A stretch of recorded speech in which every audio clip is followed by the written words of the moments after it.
الله الرحمن الرحيم ولقد عهدنا إلى آدم ووصيناه ألا يأكل من الشجرة من قبل أكله منها فنسي ترك عهدنا ولم نجد له جزما وصبرا عما نهيناه عنه. اور تحقیق کہ ہم نے عہد کیا تھا آدم علیہ السلام کی طرف. صاحب جلالین فرماتے ہیں کہ عہدنا کا معنی ہے وصینا، یعنی ہم نے ان کو بار بار تاکید کی تھی.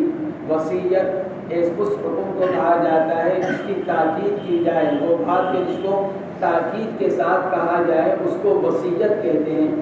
چونکہ مرنے کے موقع پر جو بات کہی جاتی ہے وہ تاکید کے ساتھ ہوتی ہے، یعنی آدمی کے مرنے کے بعد اس کا پورا کرنا لازم اور ضروری ہوتا ہے.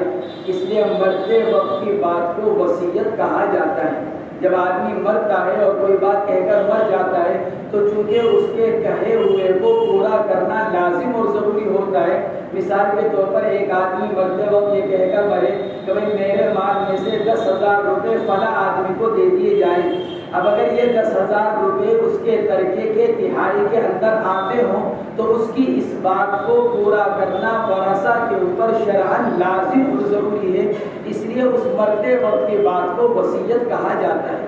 تو مصنف فرماتے ہیں کہ عہدنا کا ترجمہ وصینا، یعنی ہم نے آدم علیہ السلام کو تاکید کے ساتھ یہ بات کہی تھی کہ وہ درخت میں سے نہ کھائیں. اللہ یأکل من الشجرۃ، کہ نہ کھائیں وہ درخت میں سے. کون سا درخت؟ بعض مفسرین نے لکھا ہے کہ گندم کا درخت، اور بعض مفسرین نے لکھا ہے کہ انجیر کا درخت. اس کے علاوہ اور بھی اقوال ہیں، یہ دو قول زیادہ مشہور ہیں کہ گیہوں کا درخت تھا یا پھر انجیر کا درخت تھا. من قبل یعنی قبل اکلہ منہا، ان کے کھانے سے پہلے ہی ہم نے ان کو تاکیداً منع کیا تھا.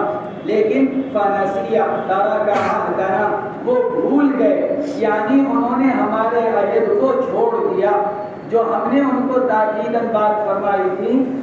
آدم علیہ السلام نے اس کو ترک کر دیا، یعنی بھول گئے.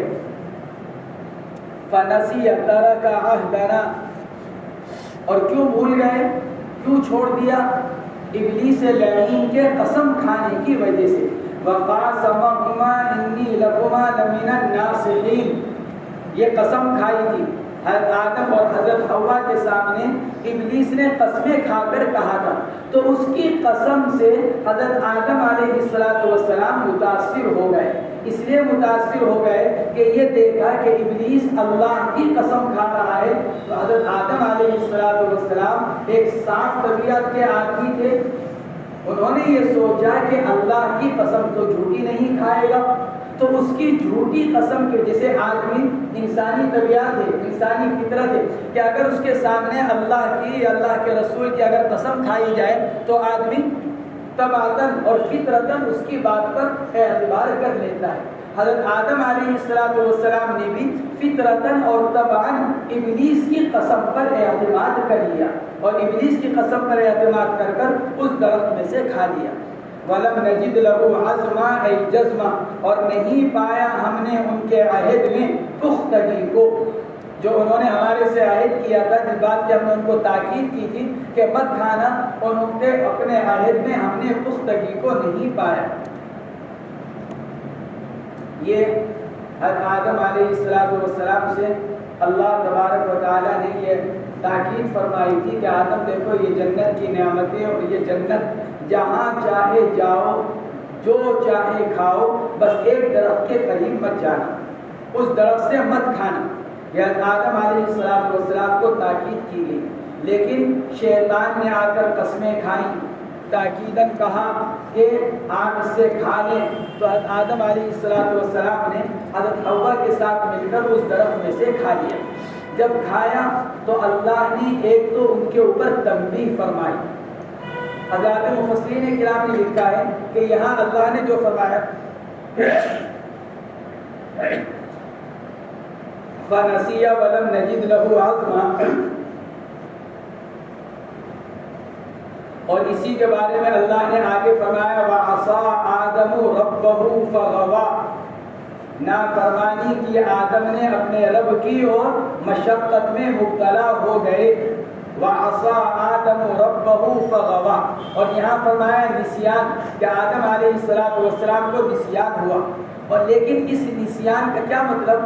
مفسرین نے لکھا ہے کہ بھول ایک غیر اختیاری چیز ہے۔ بھول اور خطا یہ دونوں کیا ہیں؟ غیر اختیاری چیز ہیں۔ اس لیے شریعت نے ان دونوں کو گناہ میں شمار نہیں کیا، نہ بھول کو اور نہ خطا کو۔ چنانچہ حدیث پاک میں فرمایا گیا رفع عن امتی الخطا والنسیان، اللہ نے میری امت سے خطا اور نسیان کو اٹھا دیا، یعنی اس کی وجہ سے آدمی کے اوپر کوئی گناہ نہیں ہوگا۔ لیکن یہ بات بھی معلوم ہے کہ خطا اور نسیان اگرچہ گناہ نہیں ہے، لیکن اللہ تبارک و تعالیٰ نے دنیا کے اندر ہر چیز سے متعلق ایسے اسباب رکھے ہیں کہ اگر آدمی ان اسباب کو اختیار کرے تو خطا اور نسیان سے بچ سکتا ہے۔ اللہ نے ہر چیز کے ساتھ ایسے اسباب کو جوڑ رکھا ہے کہ اگر آدمی ان اسباب کو اختیار کرتا ہوا چلے تو پھر اللہ تبارک و تعالیٰ اس کی وجہ سے اس کو خطا اور نسیان سے بچاتے چلتے چلے جاتے ہیں۔ حضرات انبیاء کرام علیہم السلام چونکہ اللہ تبارک و تعالیٰ کے سب سے زیادہ مقرب اور سب سے زیادہ محبوب بندے ہوتے ہیں، اس لیے ان کے اوپر ذرا سی ایسی بات جو اوروں کے حق میں صرف خلاف افضل یا خلاف اولا ہو، ان کے حق میں اس بات کو بھی بڑا سمجھ کر ان کو تنبیہ کی جاتی ہے۔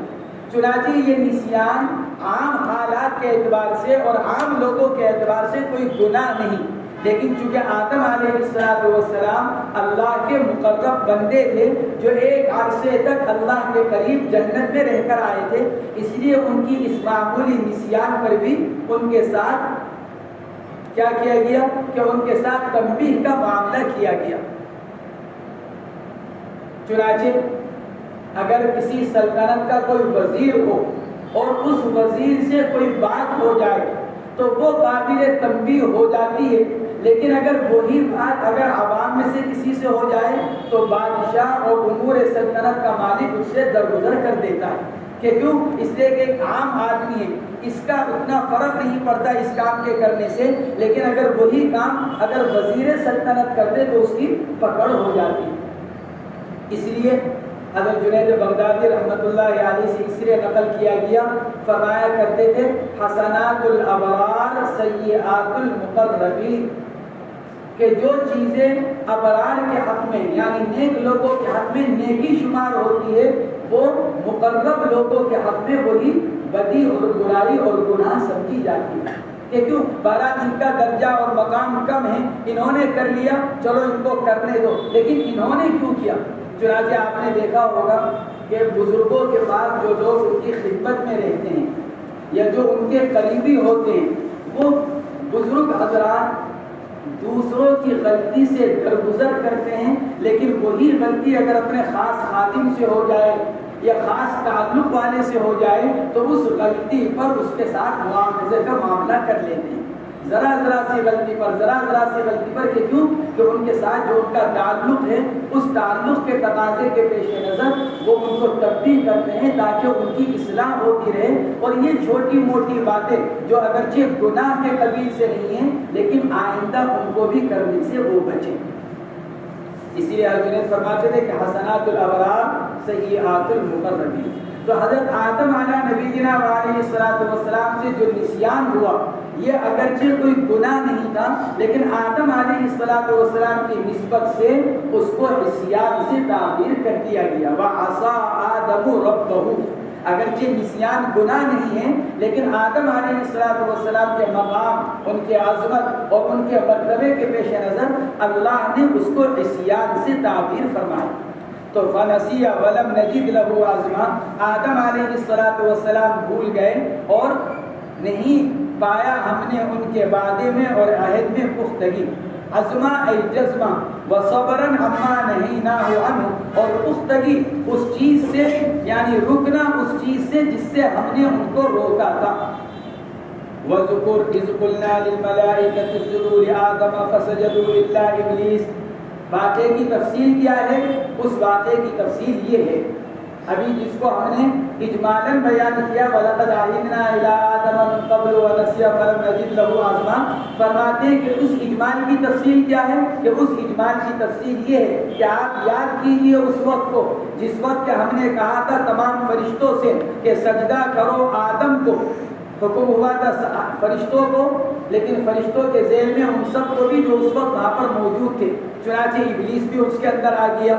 فسجدوا الا ابلیس، سجدہ کیا سب نے سوائے ابلیس کے، الا ابلیس وهو ابو الجن كان يصحب الملائکۃ ويعبد اللہ معهم۔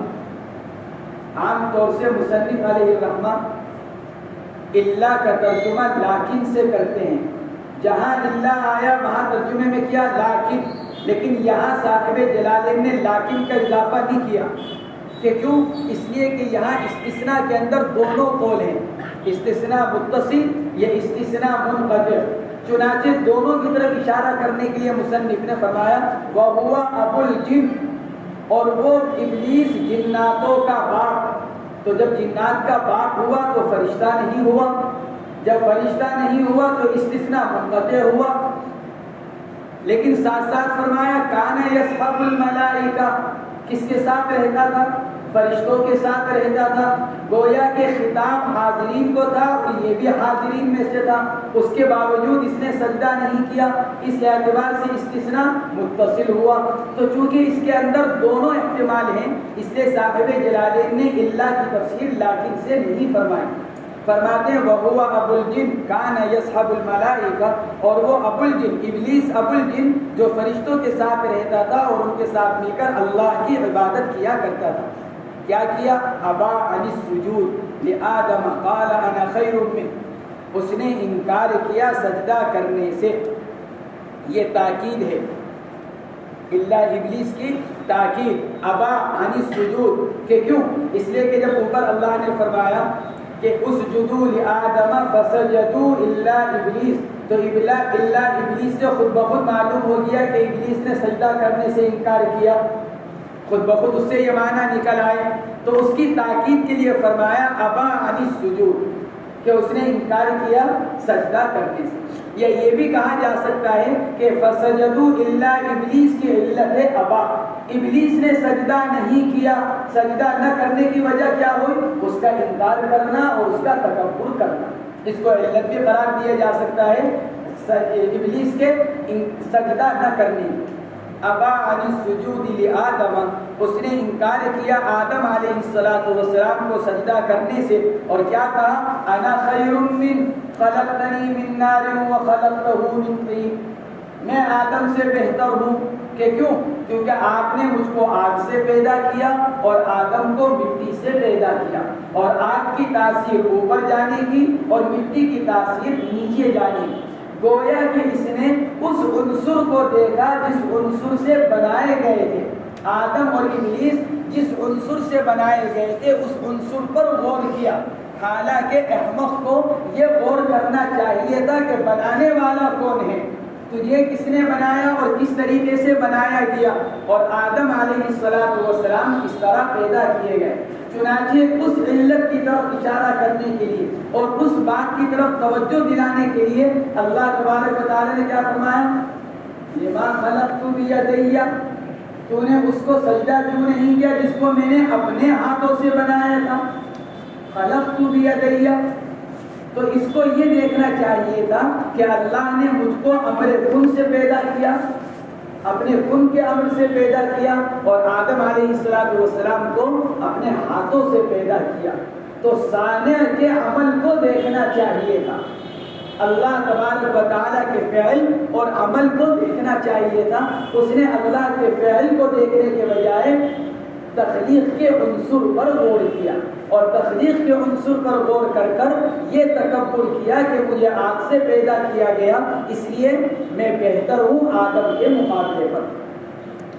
قال انا خیر من فقلنا یا آدم ان هذا عدو لك ولزوجك حواء، ہم نے کہا کہ اے آدم یہ تمہارا اور تمہاری بیوی دونوں کا دشمن ہے، اس نے تم کو سجدہ نہیں کیا، گویا کہ یہ تمہارے مقابلے پر اپنے آپ کو فوقیت دیتا ہے. جب تمہارے سامنے اپنے آپ کو فوقیت دے رہا ہے تو تمہاری اولاد کا کیا حال ہوگا؟ جب باپ کو نہیں مان رہا ہے تو اولاد کو کیا مانے گا؟ تو ہم نے آدم سے کہا کہ یہ تمہارا اور تمہاری بیوی دونوں کا دشمن ہے. حوا بالمد فرماتے ہیں کہ حوا مد کے ساتھ. حوا احوا صفت مشبہ کا مؤنث ہے. حوا احوا صفت مشبہ کا مؤنث ہے جس کے معنی آتے ہیں سبزی مائل یا سرخی مائل. وہ آدمی وہ عورت جو سبزی مائل ہو یا پھر سرخی مائل اس کو کہا جاتا ہے حوا. فلا یخرجنکما من الجنت فتشقا نہ نکال دے یہ تم دونوں کو جنت سے. فتشقا پھر تم مشقت میں مبتلا ہو جاؤ. تشقا شقا سے شقا کے دو معنی آتے ہیں. ایک شقائے اخروی اور ایک شقائے دنیاوی. جیسے ہم نے بتایا تھا کہ سعادت کی بھی دو قسمیں ہیں, سعادت دنیاوی اور سعادت اخروی. تو ایسے ہی شقا کی بھی دو قسمیں ہیں, شقاوت دنیاوی اور شقاوت اخروی. شقاوت اخروی آدمی کا گمراہ ہو جانا, ناکام ہو جانا, اور شقاوت دنیاوی آدمی کا مشقت اور تکلیف میں مبتلا ہو جانا. تو یہاں تشقا کے معنی اسی کے ہیں. ہم نے کہا تھا ان سے کہ پھر یہ نکال دے گا تم دونوں کو جنت سے تو تم مشقت میں مبتلا ہو جاؤ گے. چنانچہ صاحب جلالین فتشقا کا ترجمہ کرتے ہیں تتعب بالحرث والزرع والحصد والطحن والقبض وغیر ذلک. آدم تم کو جنت میں من چاہی اور سہولت کے ساتھ غذا مل رہی ہے, لیکن اگر تم جنت سے نکلے تو تم اسی غذا کے لیے تکلیف میں مبتلا ہو جاؤ گے. پھر تمہیں کیا کرنا پڑے گا کہ پھر دنیا میں جا کر تمہیں محنت کے ذریعے سے اپنی روزی حاصل کرنی پڑے گی. چنانچہ ایسا ہی ہوا جب حضرت آدم علیہ السلام کو دنیا کے اندر اتار دیا گیا اور اب بھوک لگی ان کو, تو جنت میں تو جہاں سے چاہے جب چاہے جو چاہے کھانے دے دے, اور دنیا کے اندر وہاں پر کوئی چیز موجود نہیں.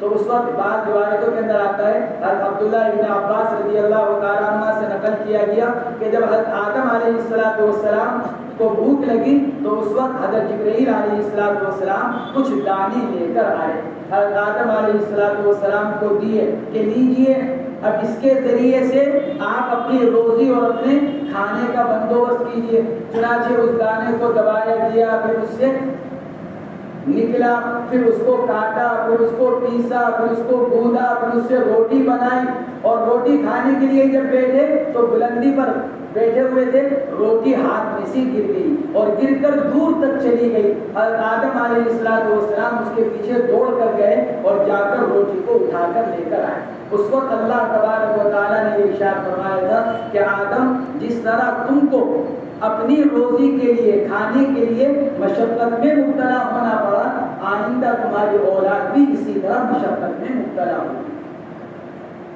اسی لیے سورہ بلد کے اندر اللہ نے کیا فرمایا, لقد خلقنا الانسان فی کبد, ہم نے انسان کو مشقت میں پیدا کیا.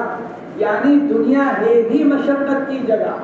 اگر کوئی آدمی یہ سوچتا ہے کہ دنیا راحتوں کی جگہ ہے تو یہ غیر ایمان والے کی سوچ تو ہو سکتی ہے, لیکن ایمان والے کی سوچ یہ نہیں ہو سکتی, کیونکہ خود قرآن کہہ رہا ہے لقد خلقنا الانسان فی کبد, کہ ہم نے انسان کو دنیا میں مشقت کے ساتھ پیدا کیا. دنیا میں آتا ہے ماں کے پیٹ سے, ماں کے پیٹ میں مشقت کے ساتھ, ماں کے پیٹ سے نکلتا ہے تو مشقت کے ساتھ, دودھ پیتا ہے تو مشقت کے ساتھ, دانت نکلتے ہیں تو مشقت کے ساتھ, جب بڑا ہوتا ہے چلنا شروع کرتا ہے جب مشقت کے ساتھ, کچھ اور بڑا ہوا تو پھر اب کمانے کی مشقت, پھر اس کے بعد اولاد کی پرورش کی مشقت, پھر اور وہ عمر گزرے تو بڑھاپے کی مشقت ہے, اور اسی کے ساتھ وہ قبر میں پہنچ جاتا ہے.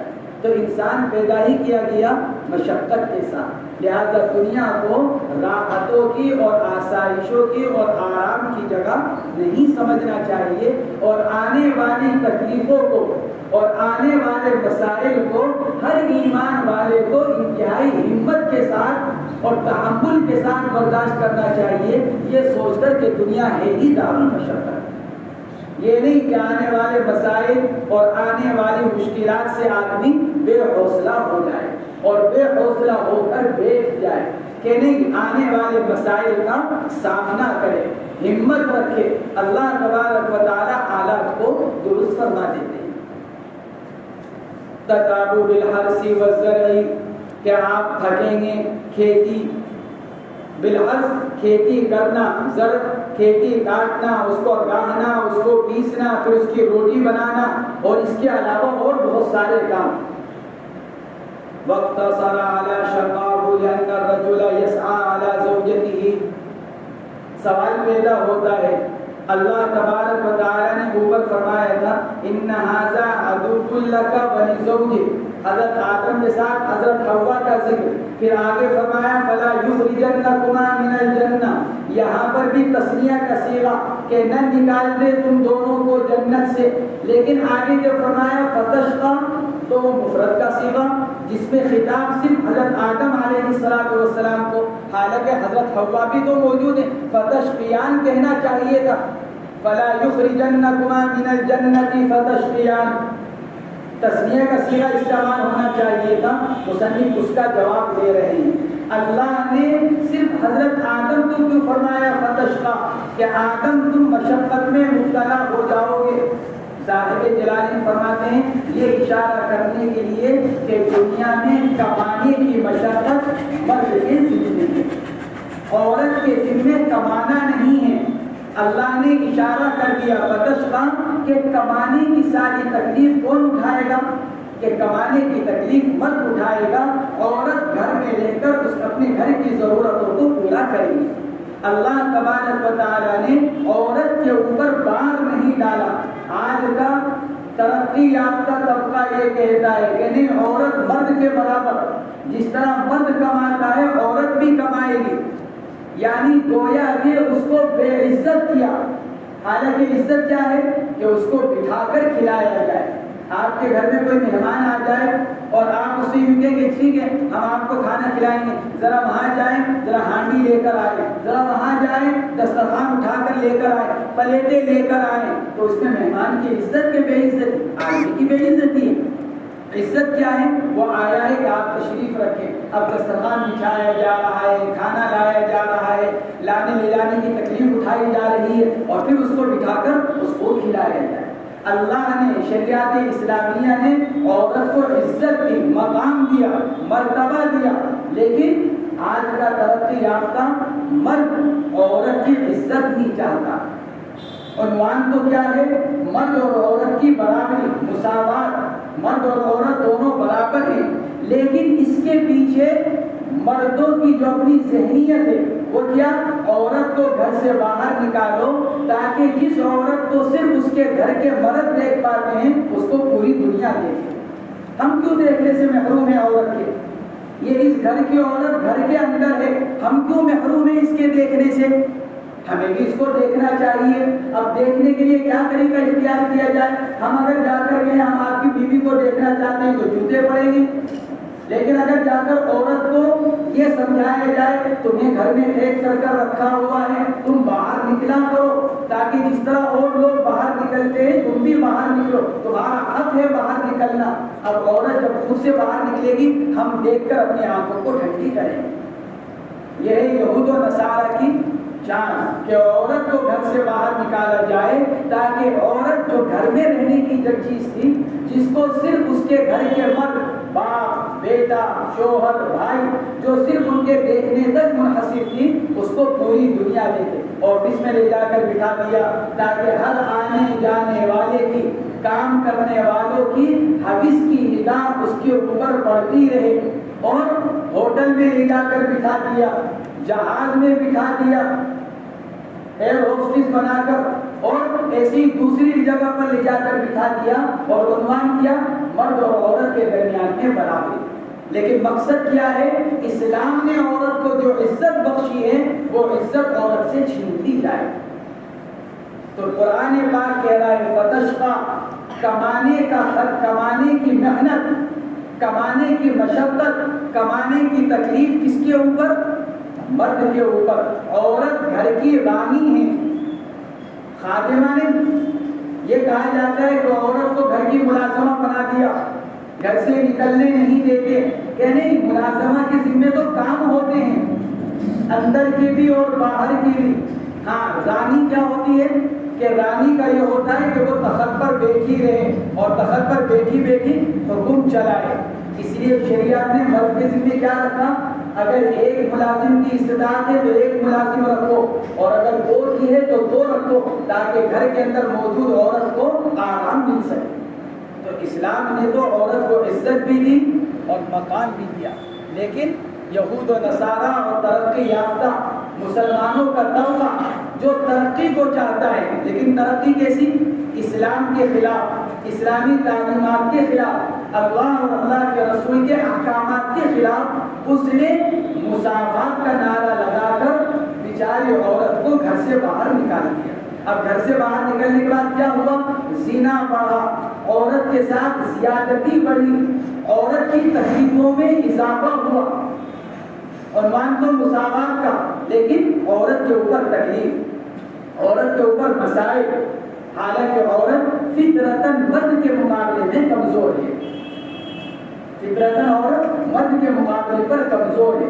وہی مرد جو یہ نعرہ لگاتے ہیں کہ مرد اور عورت برابر ہیں، وہ بھی عورت کو مردوں کے مقابلے میں کمزور تصور کرتے ہیں۔ لہذا جو ترقی یافتہ یہ کہتے ہیں کہ عورت آفس میں آئے، عورت یہاں آئے، عورت وہاں آئے، وہی آفسوں میں، ہوٹلوں میں کیا کرتے ہیں؟ ان آنے والی عورتوں کو اپنی حوث کا نشانہ بناتے ہیں، ان کے ساتھ زور زبردستی کی جاتی ہے، ان کو تکلیفیں پہنچائی جاتی ہیں، ذہنی، جسمانی۔ وہی لوگ جو ترقی کا نعرہ لگانے والے، جو آفس میں بیٹھے ہوئے ہیں، ہوٹلوں میں بیٹھے ہوئے ہیں اور تعلیم گاہوں میں بیٹھے ہوئے ہیں، وہی بھی کیا بھی کرتے ہیں؟ وہی عورتوں کو جسمانی اور ذہنی تکلیفیں عام طور سے پہنچاتے ہیں۔ تو فتشقى، مصنف اس کا جواب دے رہے، واقتصر على شقا، اللہ تبارک و تعالی نے اختصار کیا مرد کی، یعنی آدم علیہ السلام کی تھکن اور مشقت پر، اس لیے کہ مرد وہ کمائے گا علی زوجته، اے لاجل زوجته، علی بمانا علی تعلیلیہ، مرد کمائے گا عورت کی وجہ سے، علی زوجته اے لاجل زوجته، مرد کمائے گا عورت کی وجہ سے۔ یوں بھی کہا جا سکتا ہے، یا تو اس لیے فتشقى مفرد کا صیغہ لے کر آئے، یہ بھی کہا جا سکتا ہے کہ یہاں پر فتشقى تثنیہ تو آنا تو چاہیے تھا، تثنیہ کا صیغہ ہی، لیکن فواصل کی رعایت کی وجہ سے فتشقى کہا گیا۔ چنانچہ اوپر سے جو چلا آ رہا ہے وَقُلْ رَبِّ زِدْنِي عِلْمًا وَلَمْ نَجِدْ لَهُ عَزْمًا، اور پھر آگے بھی آ رہا ہے أَنَّ لَكَ أَلَّا تَجُوعَ فِيهَا وَلَا تَعْرَىٰ وَأَنَّكَ لَا تَظْمَأُ فِيهَا وَلَا تَضْحَىٰ وَمُلْكٍ لَا يَبْلَىٰ۔ تو ان سب کے ساتھ مناسبت کس کی تھی؟ فتشقى۔ تو فواصل کی رعایت کی وجہ سے تثنیہ کے بجائے مفرد کا صیغہ استعمال کیا گیا، لیکن مراد دونوں ہیں، مراد تو دونوں ہیں، لیکن فواصل کی رعایت کی وجہ سے تثنیہ کے بجائے مفرد کا صیغہ استعمال کیا گیا۔ إِنَّ لَكَ أَلَّا تَجُوعَ فِيهَا وَلَا تَعْرَىٰ وَأَنَّكَ لَا تَظْمَأُ فِيهَا وَلَا تَضْحَىٰ، اور اے موسیٰ، آپ کے لیے جنت کے اندر نہ تو بھوک لگنا ہے اور نہ یہاں عریانی ہے، ننگا ہونا۔ وَأَنَّكَ لَا تَظْمَأُ فِيهَا تَعْطِشُ وَلَا تَضْحَىٰ لَا يَحْصِلُ لَكَ حَرُّ شَمْسِ الضُّحَىٰ لِانْتِفَاعِ الشَّمْسِ فِي الْجَنَّةِ، اور نہ آپ کو جنت کے اندر پیاس لگے گی اور نہ بھوک لگے گی۔ چار نعمتوں کا ذکر کیا اللہ نے، بھوک، پیاس اور ننگا ہونا اور بھوک لگنا۔ گرمی، آدمی کپڑا کب اتارتا ہے؟ جب اس کو گرمی لگتی ہے۔ اللہ فرماتا ہے کہ آدم تم کو یہ چاروں نعمتیں دنیا میں جنت میں حاصل ہیں، اگر تم جنت سے نکال دیے گئے تو پھر ان چاروں کاموں کے اندر تم مشقت میں مبتلا ہو جاؤ گے۔ اسی آیت سے استدلال کرتے ہوئے امام قرطبی وغیرہ رحمہ اللہ نے لکھا ہے کہ اس سے معلوم ہوا کہ مرد کے ذمے عورت کی چار چیزیں، یعنی نفقہ واجبہ کے اندر چار چیزیں ہیں، کھانا پینا، سکنا اور لباس۔ قرآن انہی چار چیزوں کو بیان کر رہا ہے۔ ان لك الا تجوع فيها ولا تعرى وانك لا تظمأ فيها ولا تضحى. قرآن 4 چیزیں بیان کر رہا ہے تو معلوم ہوا کہ نفقات واجبہ میں یہی 4 چیزیں آتی ہیں کہ آدمی اپنی بیوی کے کھانے پینے کا، اپنی بیوی کے کپڑوں کا اور اپنی بیوی کے رہنے کا انتظام کرے. اس سے زائد جو چیزیں ہیں وہ مرد کے ذمے شرعاً واجب نہیں ہیں. جو کچھ وہ انتظام کرے گا وہ اس کی طرف سے تبرع اور احسان کہلائے گا. تو اللہ نے یہ فرمایا. یہاں پر ایک سوال پیدا ہوتا ہے، انک لا تظمأ ان لک الا تجوع فیہا ولا تعری. آدم تم کو جنت میں بھوک نہیں لگے گی تو بھوک کے ساتھ کیا آنا چاہیے گا؟ پیاس. آدم تم کو جنت میں بھوک اور پیاس نہیں لگے گی اور آدم تم کو جنت میں کپڑا اتارنا اور گرمی لگنا نہیں ہوگا. لیکن اللہ نے کیا کیا؟ اللہ نے بھوک کے ساتھ کپڑا اترنے کو اور پیاس کے ساتھ بھوک لگنے کا ذکر فرمایا. چاروں نعمتوں کو الگ الگ بیان فرمایا، ورنہ بھوک کا مقابل پیاس تھا، لیکن بھوک کا مقابل اللہ تبارک و تعالیٰ نے عریانی کو بیان فرمایا. کیوں؟ اس لیے کہ بھوک اندر کی خواہش، اندر کی ضرورت. بھوک کیا ہے؟ اندر کی ضرورت. پیٹ کے اندر معدے میں لگتی ہے بھوک، تو یہ اندر کی خواہش اور اندر کی ضرورت ہے. اور عریانی یہ باہر کی لباس کس کی ضرورت؟ کہ لباس باہر کی ضرورت. پیاس کا لگنا اندر کی گرمی. آدمی کو پیاس کب لگتی ہے؟ جب اندر گرمی پیدا ہوتی ہے. تو پیاس کا لگنا باطن کی گرمی اور بھوک کا ہونا ظاہر کی گرمی. تو اللہ تبارک و تعالی نے ان چاروں کو جمع فرمایا. پہلے باطن کی ضرورت کے ساتھ ظاہر کی ضرورت لباس، پھر اس کے بعد باطن کی گرمی یعنی پیاس کے ساتھ ظاہر کی گرمی یعنی سورج کی حدت اور اس کی تماشا. نیند اگر اللہ تبارک و تعالیٰ بھوک کے ساتھ پیاس کو بیان کرتے تو دونوں مل کر ایک نعمت سمجھی جاتی. بھوک اور پیاس کا نہ لگنا ایک نعمت، جبکہ دونوں الگ الگ نعمت ہیں. بھوک الگ، بھوک کا نہ لگنا یعنی بھوک کی مشقت کا نہ ہونا یہ الگ نعمت، اور پیاس کی مشقت کا نہ ہونا یہ دوسری نعمت. اگر ساتھ ساتھ بیان کرتے تو کسی کو یہ وہم ہو سکتا تھا کہ بھوک اور پیاس کا نہ ہونا یہ ایک نعمت ہے. تو اللہ نے بھوک کو الگ بیان کیا، پھر درمیان میں ایک چیز لے کر آ گئے، پھر پیاس کو بیان کیا، یہ بتانے کے لیے کہ بھوک کی نعمت الگ اور پیاس کے نہ لگنے کی نعمت الگ ہے. ان لک الا تجوع فیہا ولا تعری. آپ کے لیے نہ بھوک لگنا ہے جنت کے اندر اور نہ ننگا ہونا، کپڑوں کا اترنا. وانک فرماتے انک حمزے کے فتحے کے ساتھ بھی اور حمزہ کے کسرے کے ساتھ بھی. اگر حمزہ کے فتحے کے ساتھ ہے تو پھر اس کو عطف کیا جائے گا کس کے اوپر؟ فرماتے ہیں انا اور اس کے جملے کے اوپر. اور اگر کسرے کے ساتھ اس کو پڑھا جائے تو پھر یہ مستقل جملہ شمار ہوگا. اِنَّ لَكَ أَلَّا تَجُوعَ فِيهَا وَلَا تَعْرَىٰ یہ ایک جملہ ہو گیا. وَإِنَّكَ لَا تَظْمَأُ فِيهَا وَلَا تَضْحَىٰ یہ مستقل جملہ ہو جائے گا.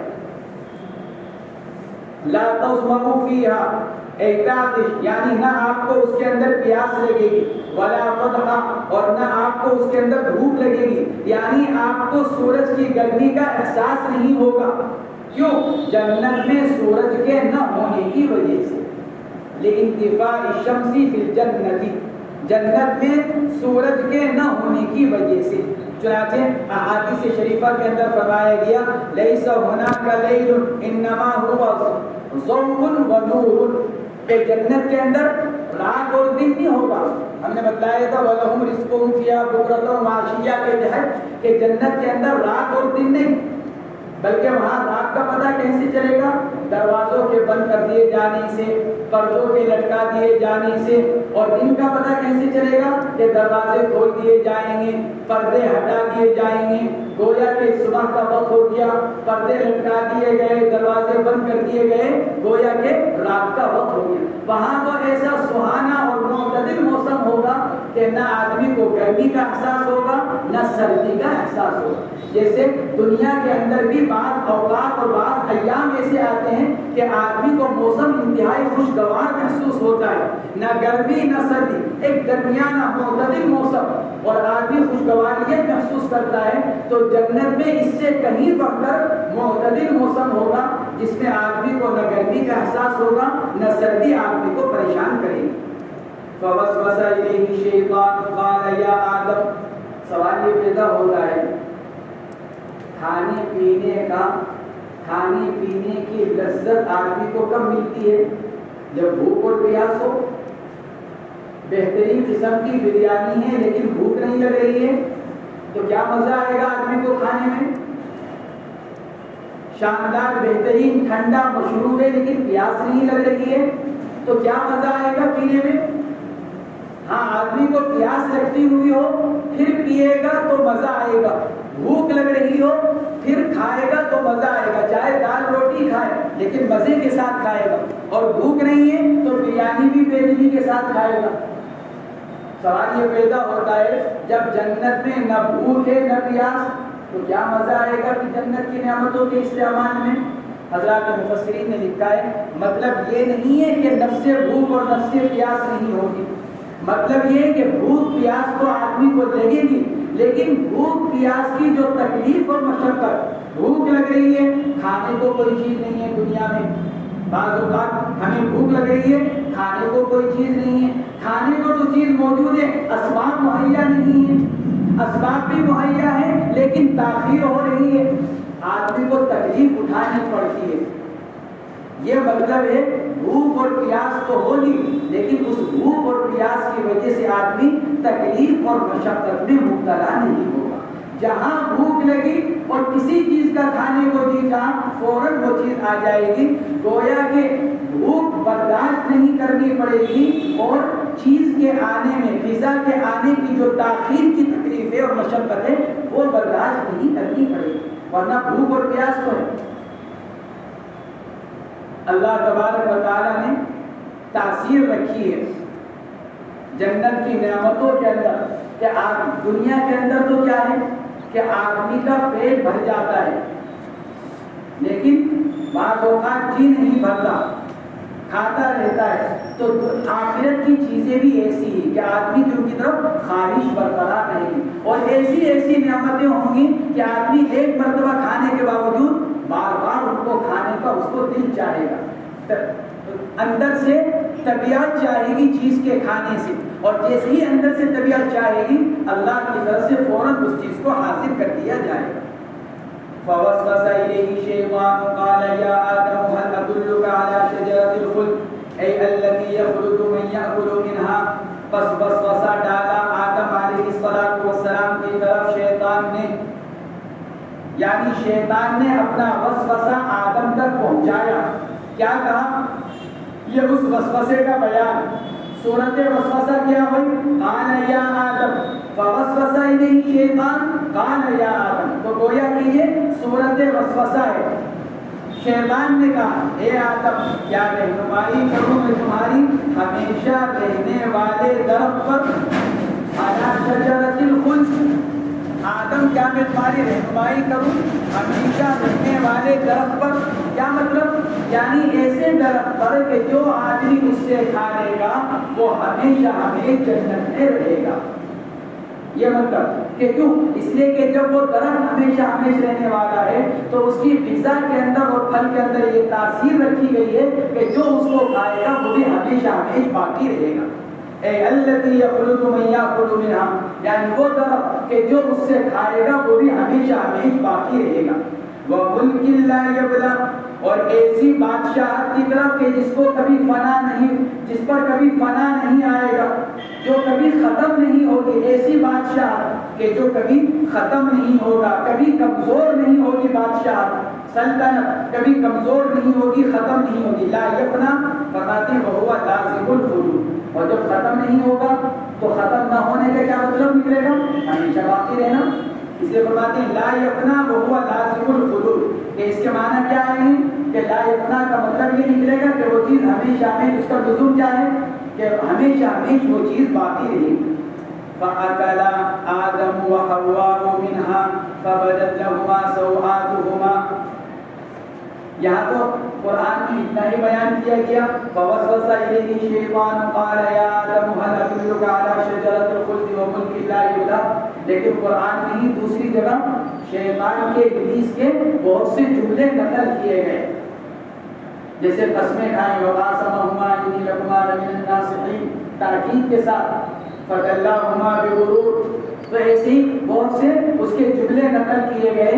اس کی قسم اور اس کے باتوں میں حضرت آدم علیہ السلام کو یہ خیال ہوا کہ یہ آدمی سچ بول رہا ہے. اس کو سچا گمان کر فَأَكَلَا مِنْهَا دونوں نے درخت سے کھا لیا. حضرت آدم اور حضرت حوا دونوں نے درخت سے کھا لیا. اسی درخت سے انجیر کا درخت یا گندم کا درخت فَأَكَلَا مِنْهَا دونوں نے اس سے کھا لیا.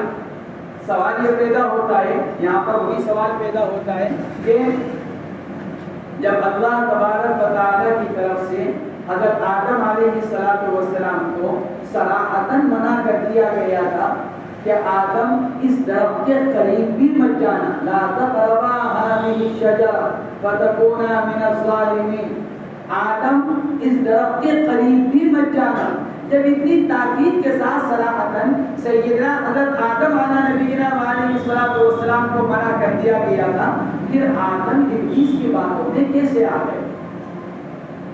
تو ایک جواب تو اس کا وہی دیا گیا اس کی طرح میں نے اشارہ کیا کہ آدم علیہ السلام اس کی جھوٹی قسم میں آ گئے اور یہ سمجھا کہ اللہ کی قسم کوئی آدمی جھوٹی نہیں کھائے گا. تو وہ اللہ کی جھوٹی قسم کے مغالطے میں حضرت آدم علیہ السلام آ گئے. بعض مفسرین نے لکھا ہے کہ آدم علیہ السلام چونکہ ابلیس کو ملائکہ کے ساتھ دیکھتے تھے اور اللہ کی عبادت کرتے ہوئے دیکھتے تھے تو جب ابلیس نے آ کر قسمیں کھائیں اور قسم کھا کر اس بات کو کہا تو حضرت آدم علیہ السلام نے یہ سوچا کہ ممکن ہے اللہ کی طرف سے ممانعت کا جو حکم تھا شاید وہ ممانعت کا حکم ختم ہو گیا. یہ جو ابلیس آ کر میرے سے کہہ رہا ہے شیطان یہ ممکن ہے اللہ کی طرف سے حکم کی ممانعت کی منسوخی کا اس کو کوئی علم ہو اور اللہ نے ممانعت کا حکم ختم کر دیا ہو اور مجھے اس کا علم نہ ہوا. دوسری وجہ بعض علماء نے یہ بیان کی اور تیسری وجہ بعض مفسرین نے یہ لکھی ہے کہ اللہ تبارک و تعالیٰ نے ایک خاص درخت کے کھانے سے یعنی ایک تو جنس کو متعین کرنے کے ساتھ ساتھ اللہ نے درخت کو بھی متعین کیا تھا. کیا اللہ نے فرمایا تھا کہ اس درخت سے مت کھانا انجیر کا درخت یا گیہوں کا درخت. حضرت آدم علیہ السلام یہ سوچے تھے یہ سمجھے تھے کہ مطلب یعنی گیہوں کا کوئی بھی درخت ہو اس سے ممانعت نہیں. اللہ نے ان کا مقصود تو یہ تھا کہ گیہوں کا دانہ مت کھانا. آدم علیہ السلام یہ سمجھے کہ خاص کسی درخت کا نہیں کھانا اس درخت کے علاوہ اور اگر کوئی گیہوں کا درخت ہے یا انجیر کا درخت ہے تو اس سے کھانے کی اجازت ہے. تو آدم علیہ السلام نے یہ سمجھ کر کہ یہ وہ درخت نہیں ہے جس سے کھانے سے روکا گیا ہے اس لیے آدم علیہ السلام نے اس درخت سے کھا لیا.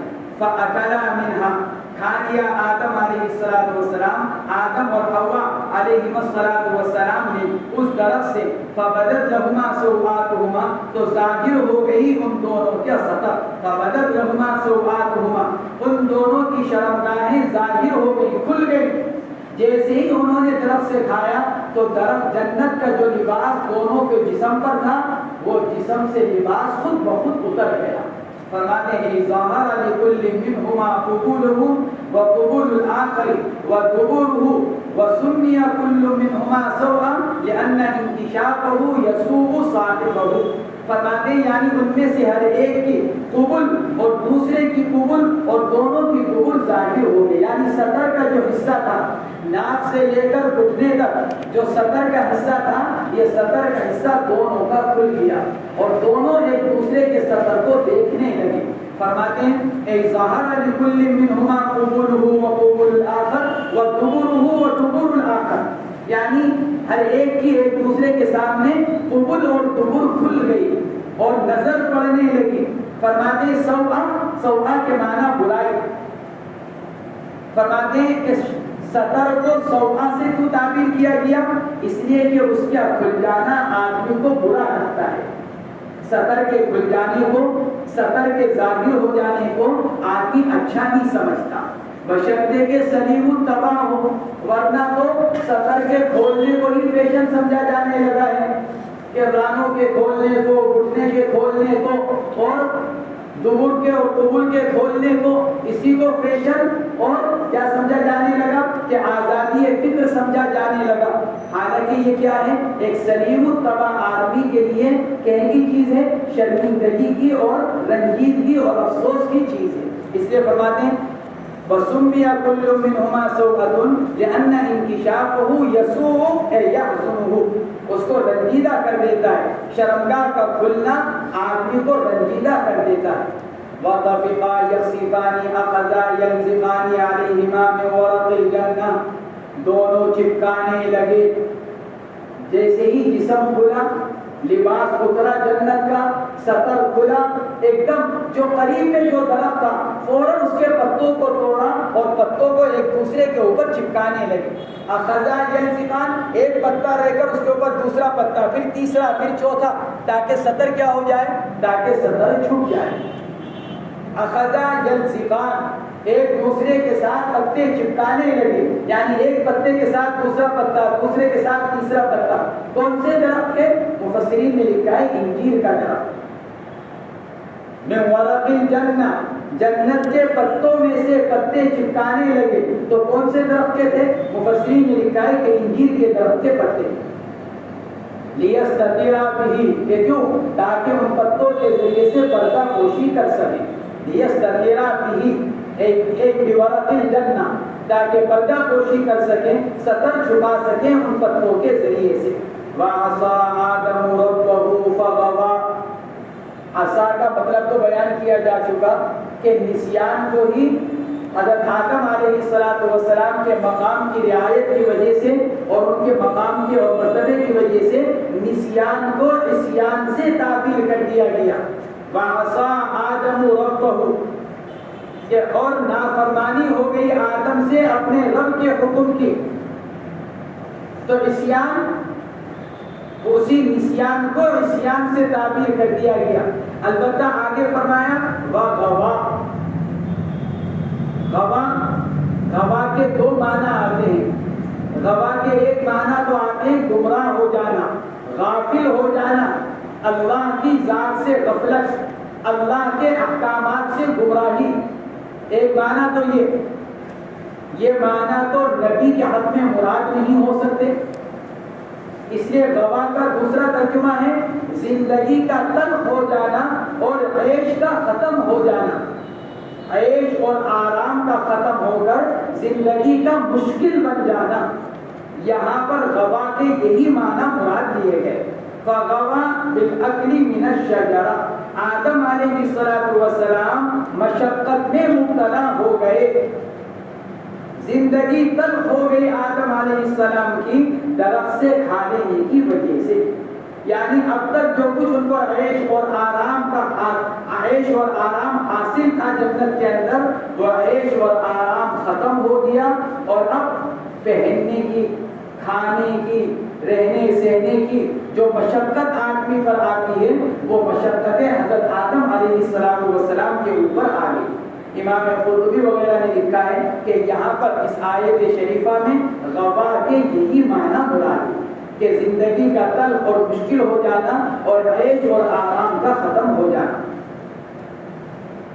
ثم اجتباه ربه قربه فتاب عليه قبل توبته وهدى، پھر چن لیا آدم کو ان کے رب نے، اجتبا اے اختارہ، چن لیا، منتخب کر لیا آدم کو ان کے رب نے، یعنی اپنا قرب مرحمت فرما لیا، قربہ، اپنا قرب مرحمت فرمایا، اور قرب کیسے مرحمت فرمایا؟ فتاب علیہ، تو توبہ قبول کر لی آدم علیہ السلام کی، تاب علیہ توبہ قبول ہو جانا، اسی لیے ترجمہ کرنے مصنف قبیلہ توبتہ، یعنی اللہ نے آدم علیہ السلام کی توبہ کو قبول فرما لیا۔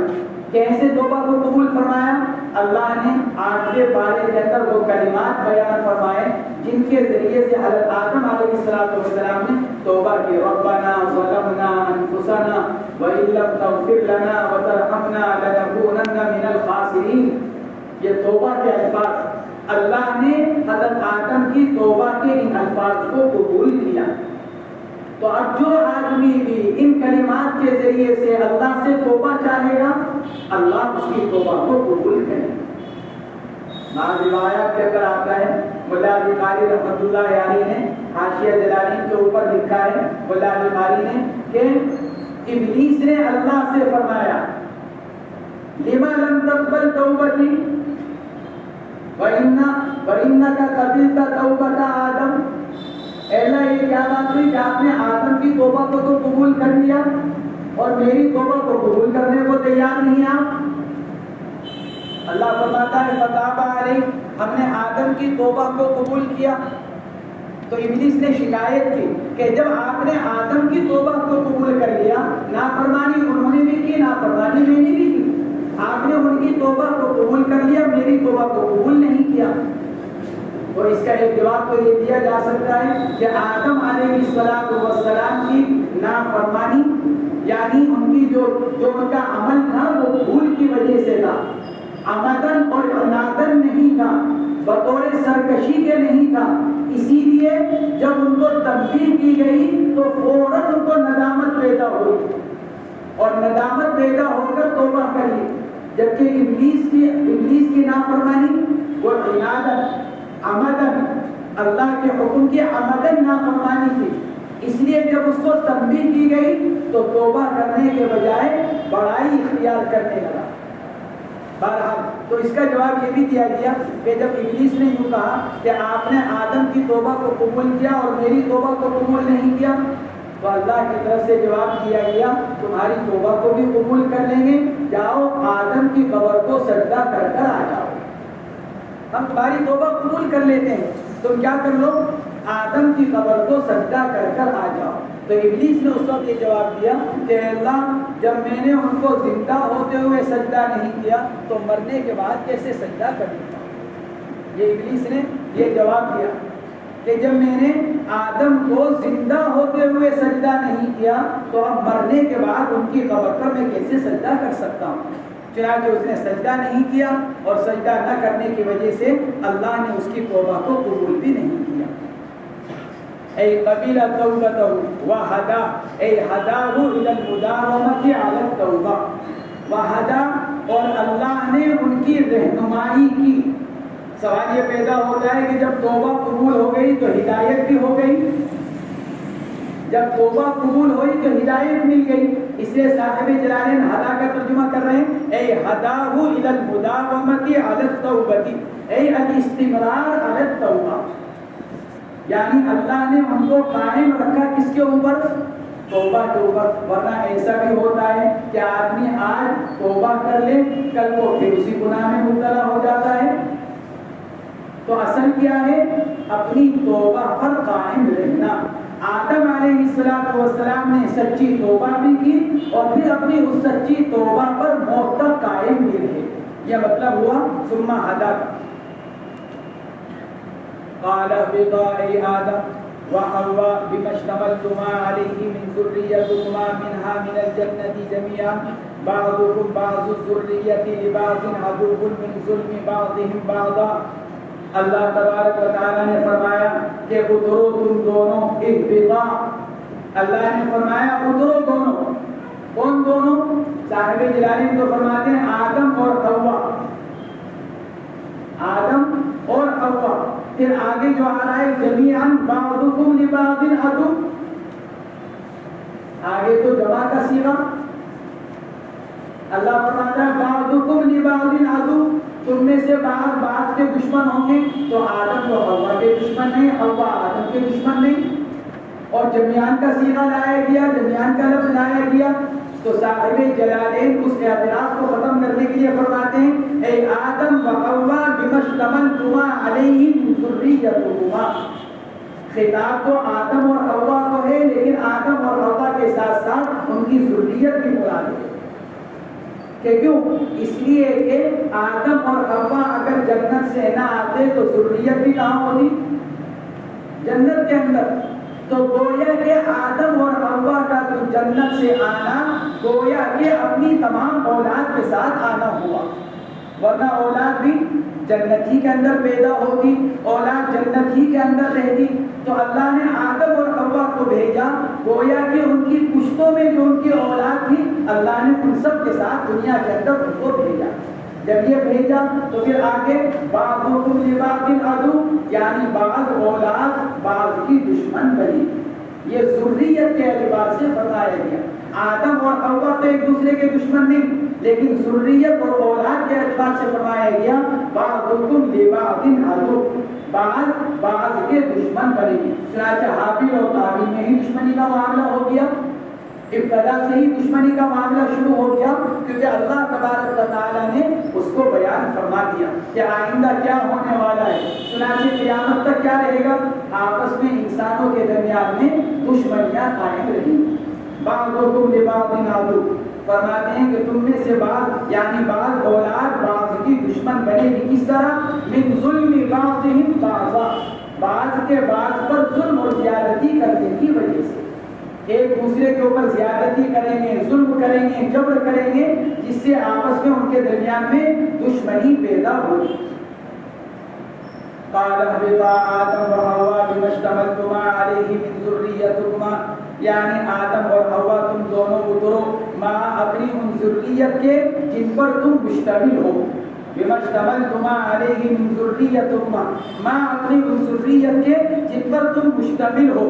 گویا کے اوپر تسنیہ کا صیغہ ہے لیکن جمع کے معنی میں، اس لیے فرمایا جمیعا بعضکم بعض الذریۃ لبعض عدو، لبعض عدو، کہ تم میں سے بعض کے دشمن بنیں گے۔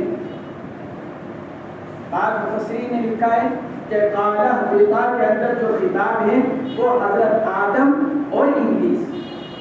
قال اهبطا صاحب جلالین کو فرماتے ہیں آدم اور حوا، بعض مفسرین فرماتے ہیں حضرت آدم اور ابلیس۔ اگر یہ مراد دیا جائے تو پھر بعضکم لبعض عدو اپنے ظاہر پر ہے، چنانچہ شیطان کس کا دشمن؟ کہ شیطان اولاد آدم کا دشمن۔ بعضکم لبعض عدو، اب اگر یہاں آدم اور ابلیس کو مراد دے دیا جائے تو ایک دوسرے کے دشمنی ان کی ظاہر ہے۔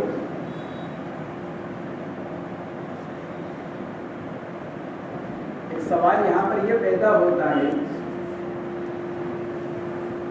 اللہ تبارک و تعالیٰ نے حضرت آدم علیہ نبی جناب علیہ السلام کو دنیا میں بھیجا، اور یہ اللہ کی طرف سے مقدر تھا کہ آدم دانا کھائیں گے درخت سے، اور اس کے نتیجے میں ان کو جنت سے نکال کر دنیا میں بھیجا جائے۔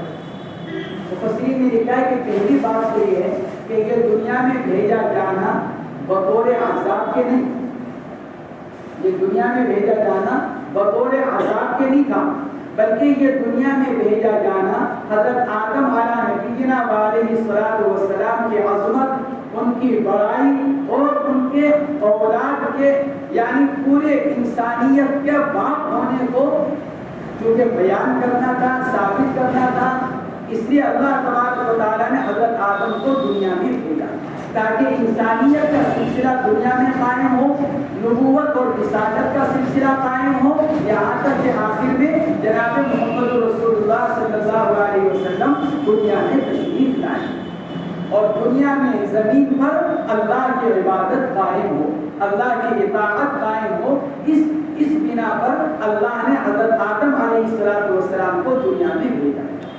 اور کیسے اس کی بات ہے کہ حضرت آدم اور حضرت حوا جنت سے دو آدمی آئے، لیکن کل قیامت میں جنت میں کتنے جائیں گے کہ اربوں خربوں انسان۔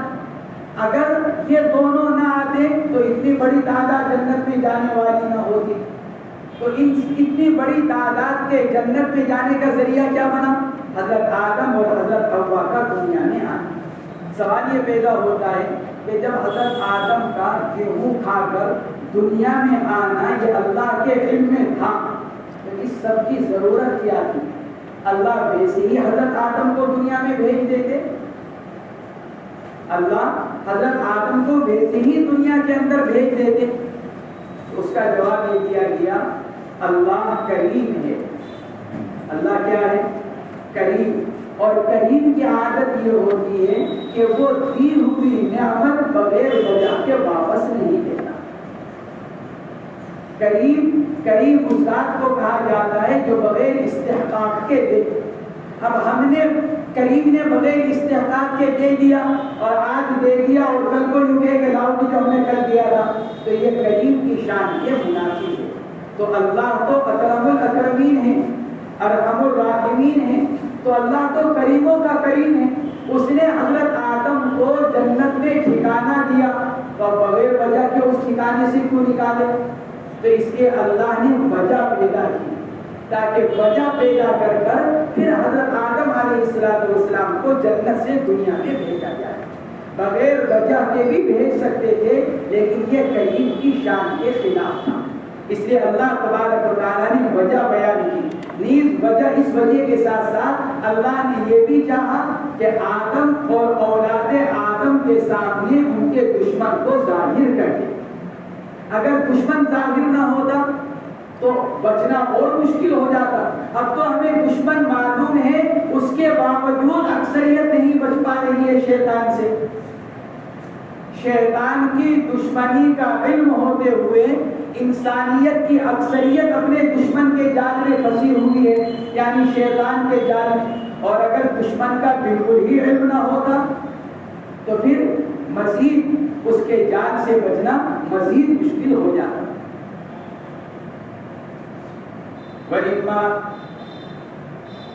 فَإِمَّا فِيهِ إِدْغَامُ النُّونِ إِنِ الشَّرْطِيَّةِ فِيمَا الزَّائِدَةِ يَأْتِيَنَّكُم مِّنِّي هُدًى فَمَنِ اتَّبَعَ هُدَايَ أَيَّ الْقُرْآنَ فَلَا يَضِلُّ فِي الدُّنْيَا وَلَا يَشْقَىٰ فِي الْآخِرَةِ۔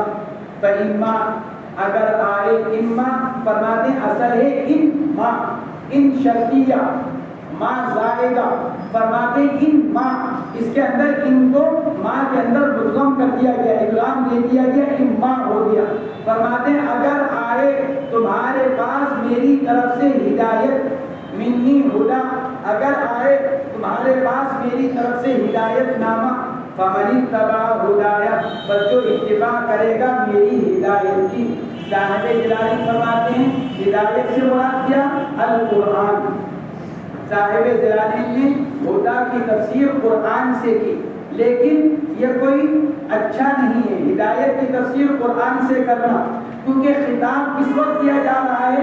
حضرت آدم کے زمانے میں، تو حضرت آدم کے زمانے میں تو قرآن نہیں تھا، نیز تمام امتوں کے لیے تو قرآن نہیں دیا گیا۔ کسی کو تورات دی گئی، کسی کو انجیل دی گئی، کسی کو زبور دی گئی، کسی کو اور کتب دی گئی، صحیفے دیے گئے، کسی کے پاس صحیفے بھی نہیں آئے، پچھلی کتابوں پر عمل کا حکم دیا گیا۔ اس لیے ہدایت کی تفسیر قرآن سے کرنے کے بجائے اگر ہدایت کی تفسیر رسول سے کی جائے، یہ ہدایت کی تفسیر کتاب سے کی جائے، یہ ہدایت کی تفسیر شریعت سے کی جائے تو وہ زیادہ بہتر ہے۔ اس لیے کہ کتاب سے مراد مطلق کتاب، رسول سے مراد مطلق رسول جتنے بھی آئے ہیں، اور شریعت سے مراد مطلق شریعت جو ہر رسول اور نبی لے کر آئے۔ تو صاحب جلالی نے جو کہا فمن اتبع ہدایا اے القرآن، بین السطور میں لکھا ہے بل صحیح حکم اللہ و رسول، بلکہ بہتر کیا تھا کہ قرآن کے بجائے اللہ کے احکامات، ہدایت کی تفسیر اللہ کے احکامات، اللہ کی کتاب یا اللہ کے رسول سے کی جاتی۔ فلا یضل فی الدنیا، جب وہ ہدایت کا اتباع کرے گا تو گمراہ نہیں ہوگا دنیا میں اور بدبخت نہیں بنے گا آخرت میں۔ ولا یشقیٰ فی الآخرہ، بدبخت اور ناکام نہیں ہوگا آخرت میں، تکلیف میں، مشقت میں، پریشانی میں مبتلا نہیں ہوگا آخرت میں۔ پھر آخرت کی قید کیوں لگائی؟ کیونکہ دنیا میں تو آدمی مشقت میں مبتلا ہوتا ہی ہے۔ دنیا میں نفی کی جا رہی ہے کس کی؟ گمراہی کی، کیونکہ گمراہی اور ہدایت کا تعلق کس سے ہے؟ دنیا سے. وَهَدَيْنَاهُ النَّجْدَيْنِ, ہم نے انسان کے سامنے دونوں راستے بیان کر دیے, ہدایت کا بھی اور گمراہی کا بھی. تو ہدایت اور گمراہی کا تعلق دنیا سے, اس لیے فَلَا يُضِلُّ کے بعد بڑھایا فِي الدُّنْيَا. اور تھکن کا نہ ہونا, اس کا تعلق کس سے؟ آخرت سے, کیونکہ دنیا میں تو تھکن اور مشقت کا ہونا ہر ایک پر لازم ہے. کوئی ملک کا بادشاہ ہو, تکلیف تو اس کو بھی ہوگی, اور اس کو اپنے عہدے کے اعتبار سے تکلیف ہوگی. ایک عام آدمی کو اپنی زندگی کے اعتبار سے مشقت, اور بادشاہ, صدر, وزیر اعظم کو اپنے عہدے کے اعتبار سے مشقت اور تکلیف. اس لیے ولا یشقا کے بعد اضافہ کیا فی الآخرہ, مشقت اور تکلیف نہیں ہوگی اس کو کہاں؟ آخرت میں. وَمَنْ أَعْرَضَ عَنْ ذِكْرِي أَيْ الْقُرْآنَ, اور جو آدمی اعراض کرے گا میرے ذکر سے یعنی قرآن سے, عن ذکری اے القرآن یعنی قرآن پاک سے. یہاں پر بھی بہتر کیا تھا؟ کتاب اللہ کہا جاتا.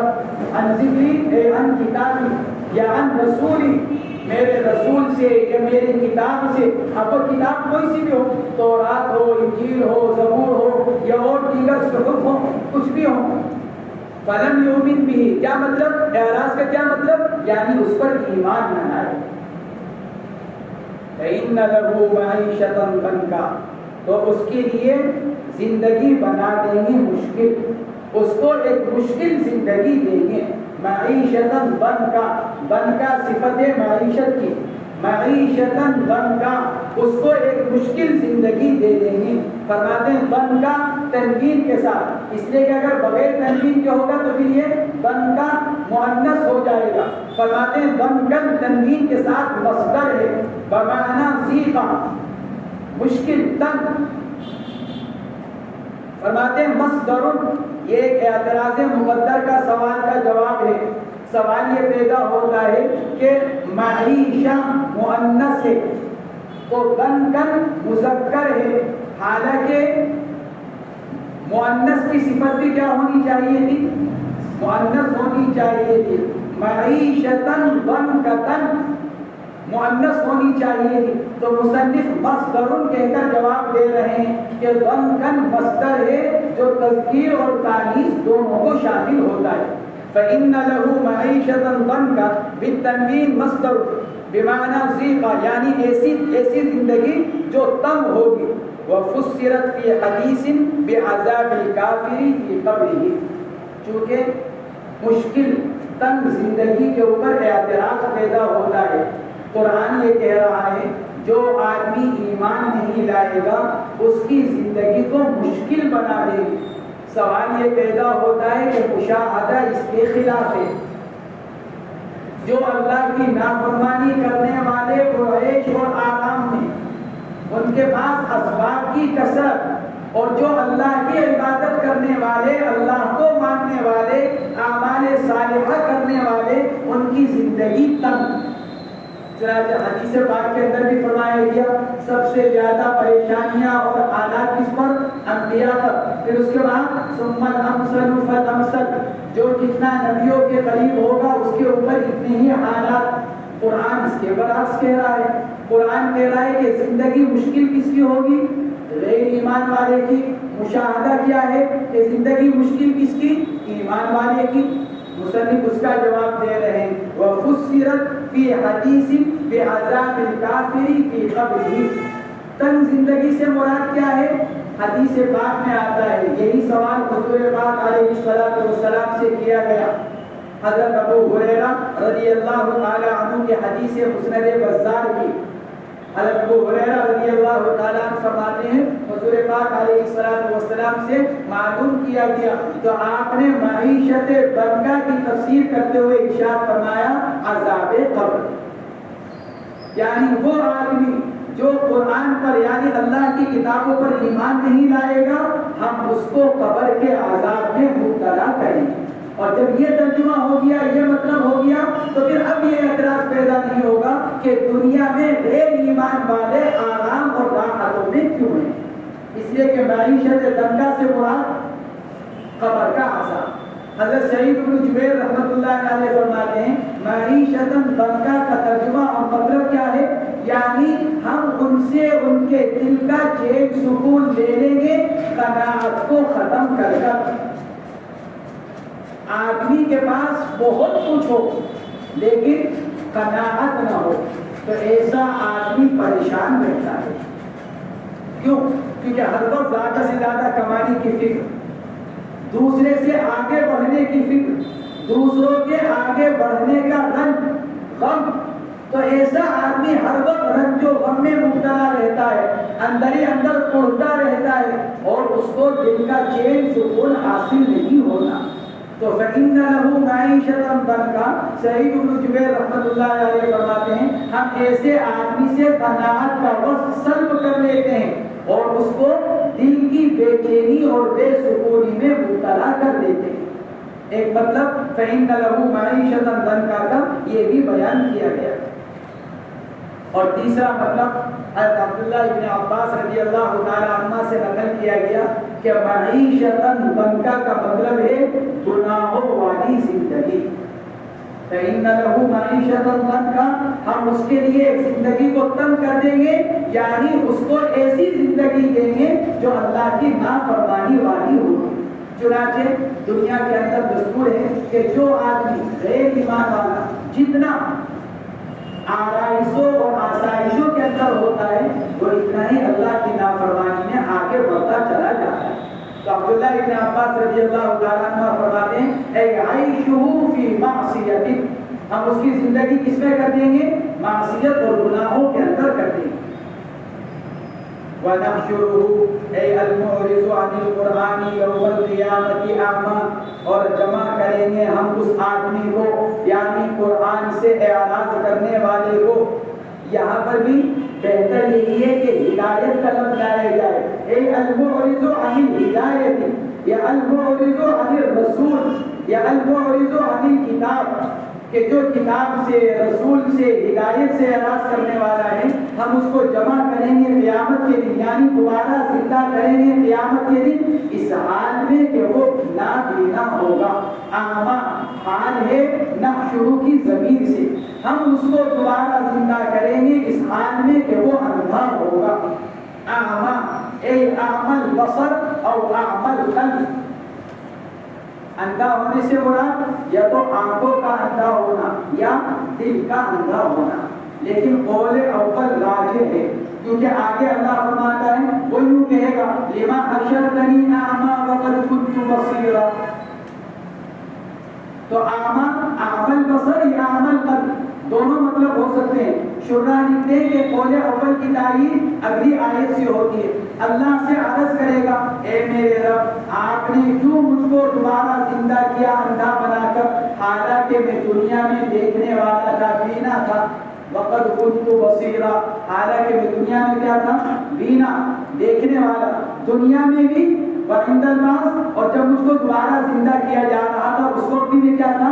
بینا تھا۔ پھر آپ نے مجھ کو نابینا کیوں بنا دیا؟ اس سے بھی معلوم ہوا کہ اعمیٰ سے مراد کیا؟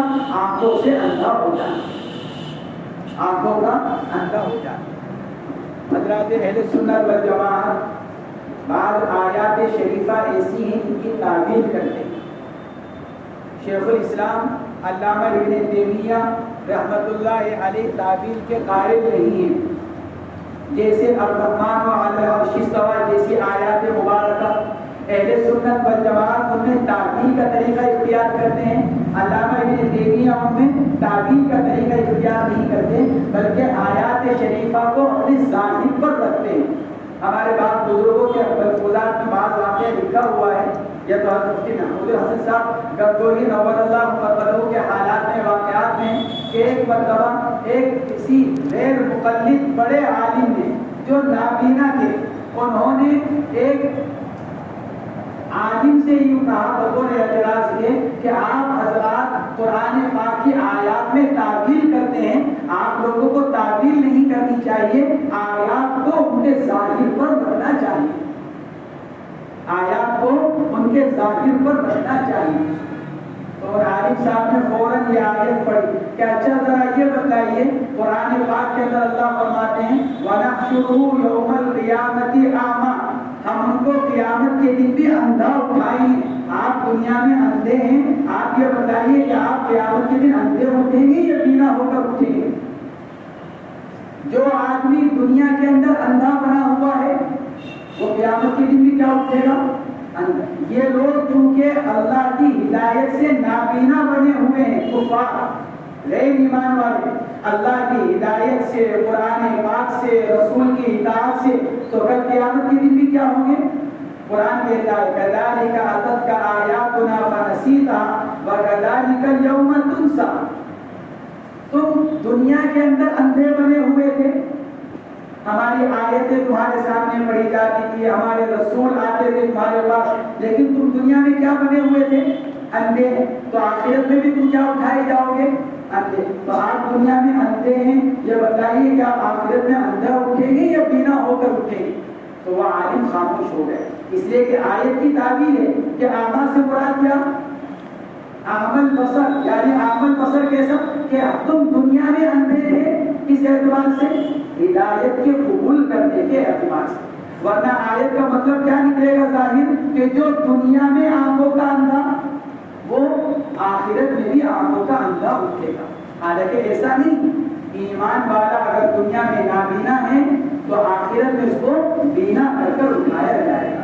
ہاں، غیر ایمان والے کو نابینا کر دیا جائے گا، لیکن یہ نابینگی کب تک رہے گی؟ مفسرین نے لکھا ہے کہ جہنم میں جب اس کو ڈالا جائے گا اس کی بینائی واپس کر دی جائے گی۔ نابینا کب تک رہے گا؟ جہنم میں جانے تک۔ جب جہنم میں ڈالا جائے گا آنکھوں کی روشنی دے دی جائے گی تاکہ جہنم کو، اس کے عذاب کو، اپنے ٹھکانے کو اپنی آنکھوں سے، ایک آدمی کو تکلیف کا پتہ نہ ہو تو اس کے لیے تکلیف آسان ہو جاتی ہے۔ ایک نابینا ہے، سامنے سانپ ہے، ایک بینا ایک نابینا، ڈرے گا کون؟ بینا۔ خوف اس کو پیدا ہوگا بینا کو، کون ڈر کر بچنا چاہے گا؟ بینا۔ اور نابینا وہ تو بیچارہ لاٹھی سمجھ کر سانپ پکڑ لے گا، اس کو کوئی خطرہ ہی نہیں، کوئی خوف ہی نہیں، کہ کیوں؟ کیونکہ اس کو نظر نہیں آ رہا ہے۔ تو نظر نہ آنے کی وجہ سے انسان بہت سی تکلیفوں سے بچ جاتا ہے۔ اس لیے اس کافر غیر ایمان والے کو اللہ جہنم میں ڈال کر کیا کر دیں گے؟ بینا کر دیں گے، تاکہ اپنی آنکھوں سے جہنم کے عذاب کو بھی دیکھیں اور اپنے ٹھکانے کو بھی دیکھیں۔ قال الامر كذلك، اللہ فرمائیں گے کہ بھائی معاملہ تو ایسا ہی ہے۔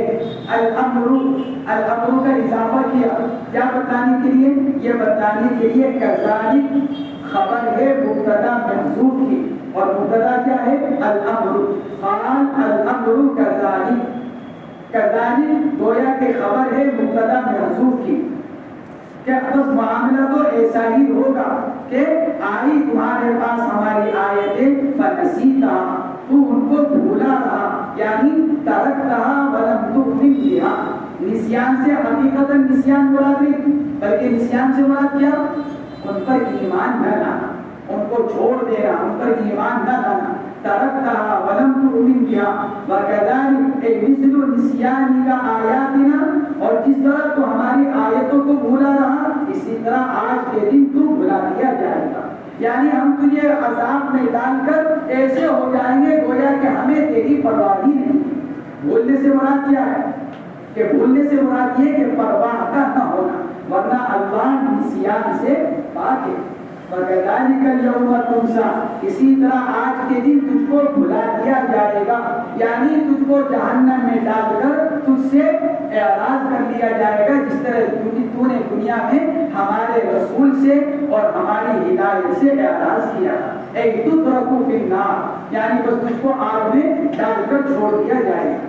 وَكَذَلِكَ وَمِثْلُ جَزَائِنَا مَنْ أَعْرَضَ عَنِ الْقُرْآنِ، اللہ فرماتے ہیں اور اسی طرح جس طرح ہم اس آدمی کو بدلہ دیتے ہیں جو قرآن سے اعراض کرے، یعنی ہدایت سے اعراض کرے، جس طرح ہم اس کو بدلہ دیں گے نجزی من اسرف، ہر اس آدمی کو بدلہ دیں گے اسی طرح جس نے شرک اختیار کیا۔ اسرف ایک اشرک، اسراف بمعنی شرک، اسی طرح بدلہ دیں گے، یعنی جہنم کے عذاب میں ڈال کر بھول جائیں گے۔ اس کو ہر اس آدمی کو جس نے شرک اختیار کیا اور اپنے رب کی آیت پر ایمان نہیں لایا، وَلَعَذَابُ الْآخِرَةِ أَشَدُّ، اور آخرت کا عذاب دنیا کے عذاب سے اور قبر کے عذاب سے زیادہ سخت ہوگا، دنیا اور قبر کے عذاب سے زیادہ سخت ہوگا، وَأَبْقَىٰ أَدْوَمُ، اور باقی رہنے والا ہوگا۔ دنیا کا عذاب بھی ختم ہونے والا اور قبر کا عذاب بھی ختم ہونے والا، کیونکہ قبر کا عذاب کب تک ہوگا؟ جب تک محشر کا میدان قائم نہیں کر دیا جائے گا۔ جب حشر کا میدان قائم ہو جائے گا اور قبروں سے اٹھائے جائیں گے تو قبر کا عذاب بھی ختم ہو جائے گا۔ تو قبر کا عذاب اور دنیا کا عذاب ختم ہونے والا اور جہنم کا اور آخرت کا عذاب ہمیشہ ہمیشہ باقی رہنے والا۔ اس لیے ابقا کا ترجمہ کر رہے ہیں ادوم، یعنی ہمیشہ باقی رہنے والا، کبھی ختم نہیں